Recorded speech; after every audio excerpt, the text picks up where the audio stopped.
Despite what some news reports may lead you to believe, schools are actually very safe places. In fact, they are one of the safest places in your community. But that doesn't mean that they are immune to things like violence, victimization, and self-harm.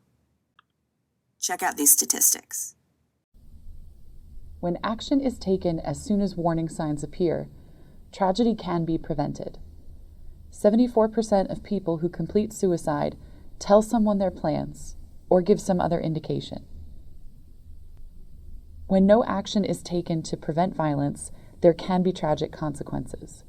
Most mass shootings are planned for 6 or more months. In nearly every case, warning signs were given. That's a lot of information, but you'll learn there are easy steps you can take to protect yourself, classmates, and your community, and help prevent threats, violence, and suicide. The adults in your school are focused on keeping you and your classmates safe, but may not always see all the potential signs of trouble. As a student, you have a powerful role in keeping your school, your peers, and yourself safe. People often show warning signs before they make threats or are violent towards themselves or others. If you learn how to look for warning signs, signals, and threats, act immediately, take it seriously, and say something to a trusted adult, you can reduce violence, threats, and tragic consequences and create safer, healthier schools and communities. I have a lot of friends here. If they're ever in trouble or need help, I want to get them whatever support they need from a teacher, a counselor, or a parent. I might not be able to fix the problem myself, but I can get them the right support if I say something. There are things at my school that the teachers don't know about. We have to look out for each other. If somebody's going to do something, I'm going to speak up.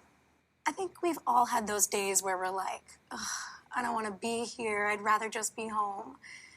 But if I were really going through something and I needed help, I'd want someone to say something.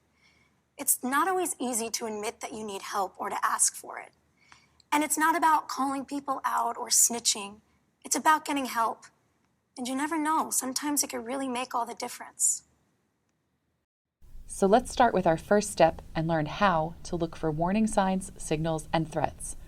We'll talk about what each of these look and sound like.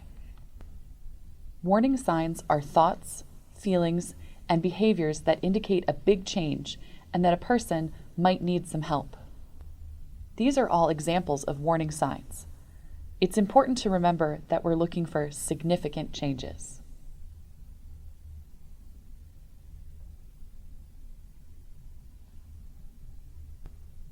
Now let's look at our definition of a warning signal. These are gestures or actions that tell us something. Sometimes they are obvious, sometimes not. Here are some examples. You'll want to remember that these aren't exact. You can use them as a guide. You'll also want to remember that people may look, act, or like different things from you, and that's okay. It doesn't necessarily mean they're giving off warning signs. It's not about who someone is, but rather what they do. Now let's look at threats.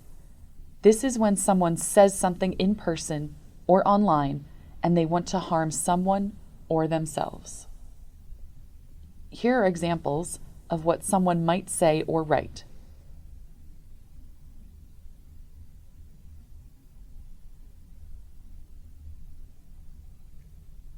Now let's talk about where we can find these signs, signals, and threats. Much of the time, we find these warning signs, signals, and threats on social media, but you can also see or hear them in class, in the hallway, or in the cafeteria.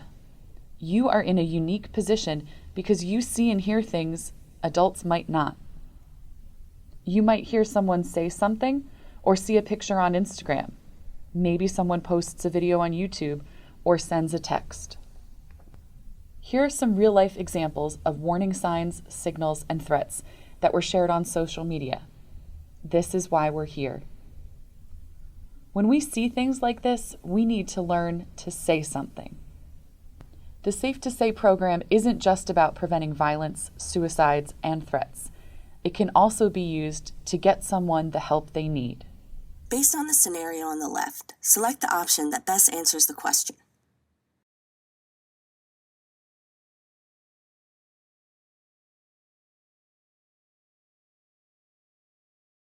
I am gonna make you regret the day you met me. Based on the scenario on the left, select the option that best answers the question.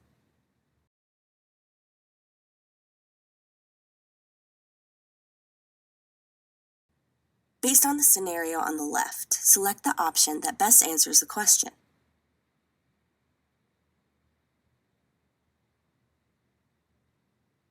Based on the scenario on the left, select the option that best answers the question.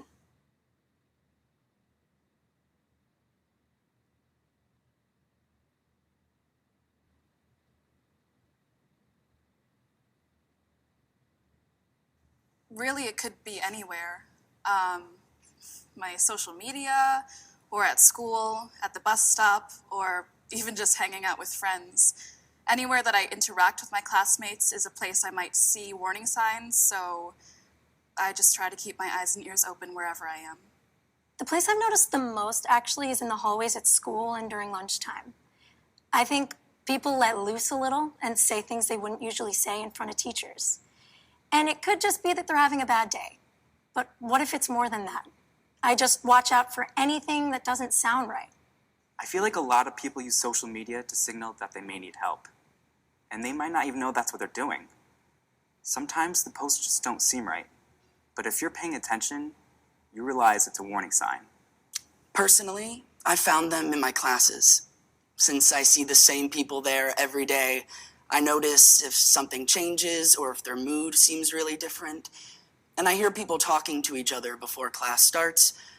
You know, if I hear a classmate threaten someone, even if they don't mean for me to overhear, or maybe it's just a joke, but I still have to assume it could be a real threat.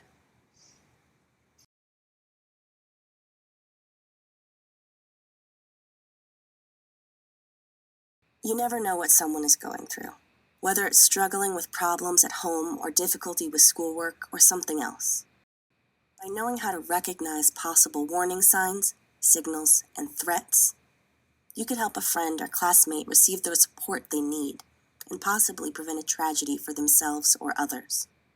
And remember, this isn't just about violence and suicide. Warning signs, signals, and threats can be an indicator of other at-risk behaviors, including verbal or physical bullying, substance abuse, sexual abuse, eating disorders, and cutting. Now that you know how to recognize warning signs, signals, and threats, you might feel ready to take action. But some people have trouble getting to that step because they aren't sure if and when they should take action. We're going to focus on that in step 2, act immediately and take it seriously. You're about to encounter some situations that you might find in your own school, on social media, or out with friends.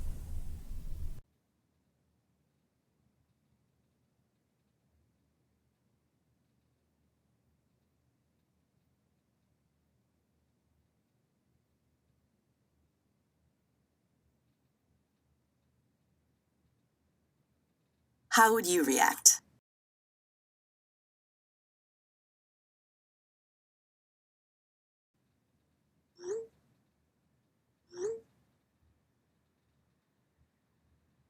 How would you react?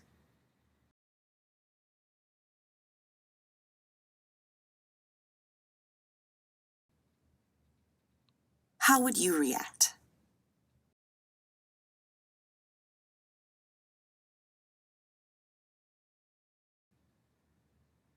How would you react?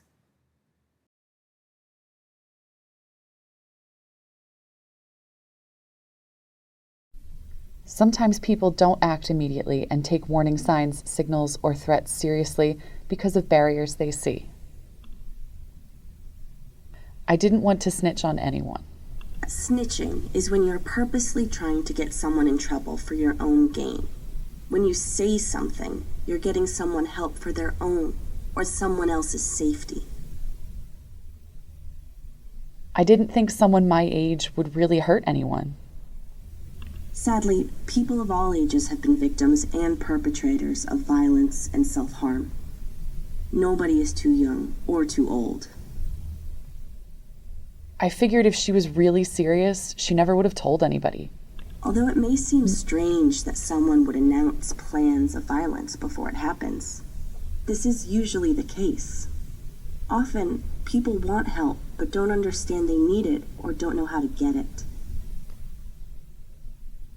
I thought she would feel better tomorrow. Often, people want to give it time or wait and see. But sometimes, any amount of waiting is too much, and then it's too late.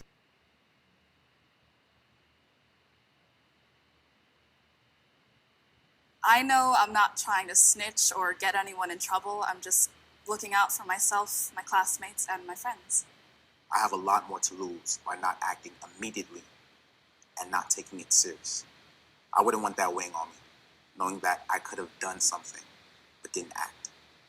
I think we want to tell ourselves that they're just kidding or it'll pass, but I just couldn't take that risk with my friend when she was posting all that stuff about wanting to give up.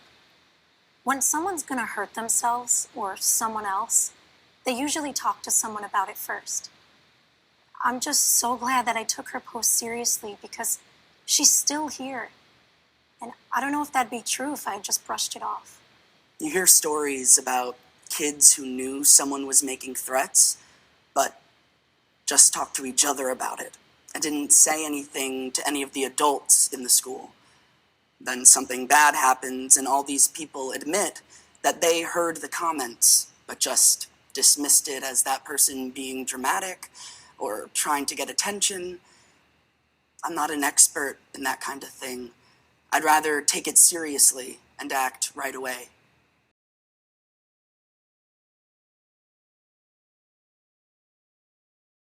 There's a difference between getting someone in trouble and getting them help. When you see or hear something that concerns you, don't wait to see if it's a joke or hope someone else will speak up. So far, you've learned how to recognize warning signs, signals, and threats, and why you need to act immediately and take it seriously. Now, you need to say something. But who do you tell? And how do you start the conversation? To find support for the person in need of help, you must identify a trusted adult. So let's master step 3. Talk to a trusted adult. If you see someone who needs support or spot a post or comment that troubles you, who do you tell and what do you say? You must find a trusted adult and say something to them. Adults have the experience and ability to respond appropriately when someone is in need.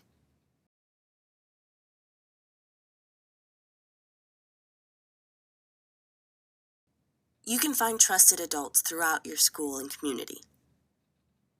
Trusted adults can include teachers, your principal, school leaders, school support staff, resource officers, guidance counselors, coaches, parents or caregivers, community leaders, religious leaders, police officers, and more.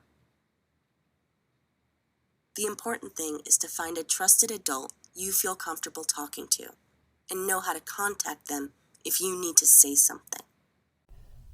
Now let's talk about how to have a conversation with a trusted adult. First, you want to gather any information that might be important. Texts, tweets, photos, videos, and bring them with you. When it's time to say something, it can be hard to start. Here are some examples. I must talk to you about, or she has threatened to, or I need your help now to get him help, or I'm noticing.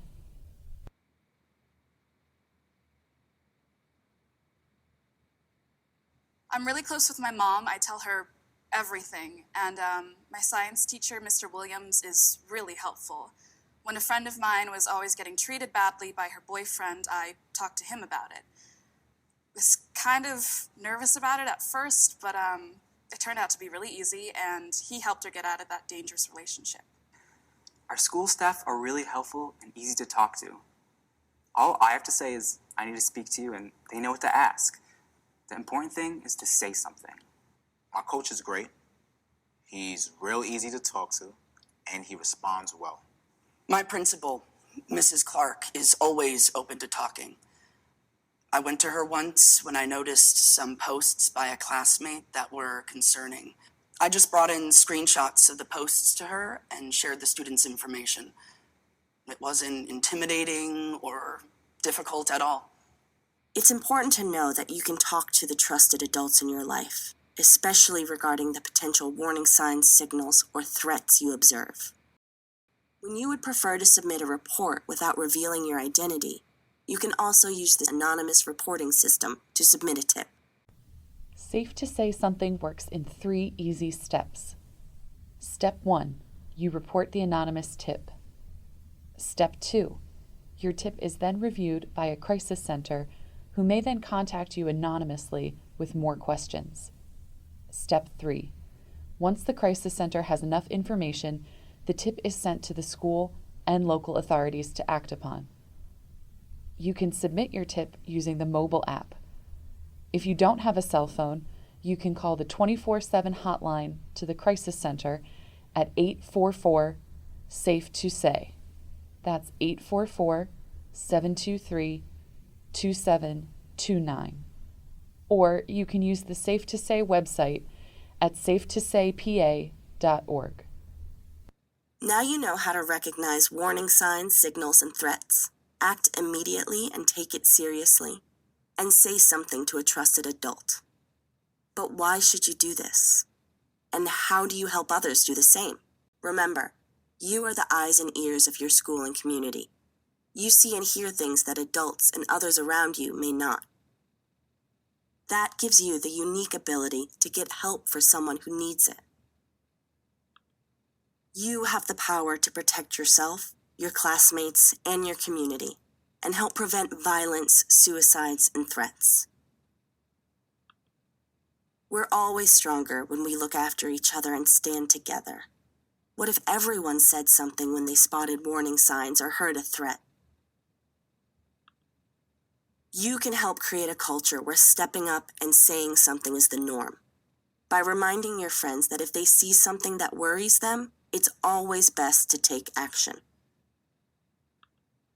Help them learn the 3 steps. Step 1, look for warning signs, signals, and threats. Step 2, act immediately. Take it seriously. Step 3, say something. It's better to say something than wish that you had. It's what I did when my friend was being hurt by her boyfriend. I saw something that worried me, and so I got help. I have the power to stop someone from hurting themselves or others. If I say something, I can make that difference for someone else. I say something because it's what I would want someone to do if I needed help. That's how I like to do my part, by reminding my friends how easy it is to make a difference. We're all a team. Not just you and your friends, but everyone at school. We have to watch out for each other because sometimes people need help and they just don't know how to ask for it. I like to lead by example, and saying something when I spot the warning signs is just right. Think how awesome it would be if we all do that. We don't wait if we think there's a problem. We say something.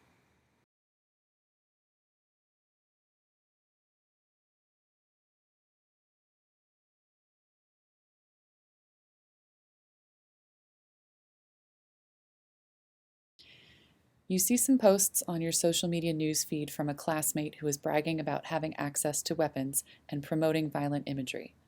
It's best to ignore the posts for now. If he continues posting violent or concerning things, then someone else will handle it.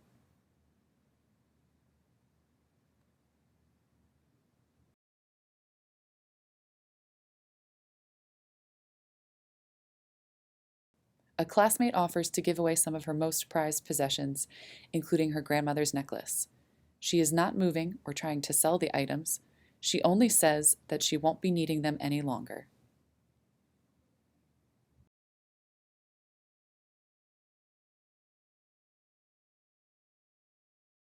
Your friend says, "I've noticed that Selena suddenly stopped coming to dance practice and never wants to hang out anymore.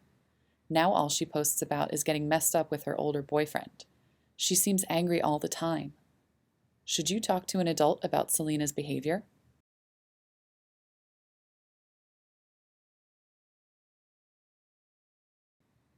Most of the time, people who commit acts of violence keep it a secret and don't tell anyone what they're thinking or planning.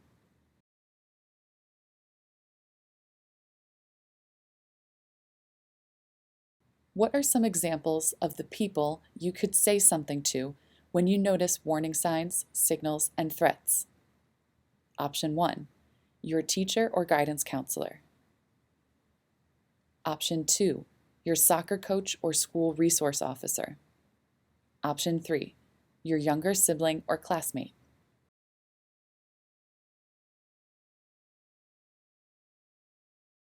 What is the third step to prevent violence and keep your school safe? Step number 1, recognize warning signs, signals, and threats.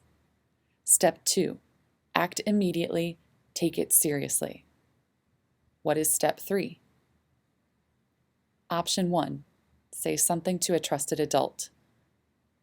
Option 2, confront the person who displayed the warning signs, signals, and threats. Option 3, tell your friends about what you saw or heard.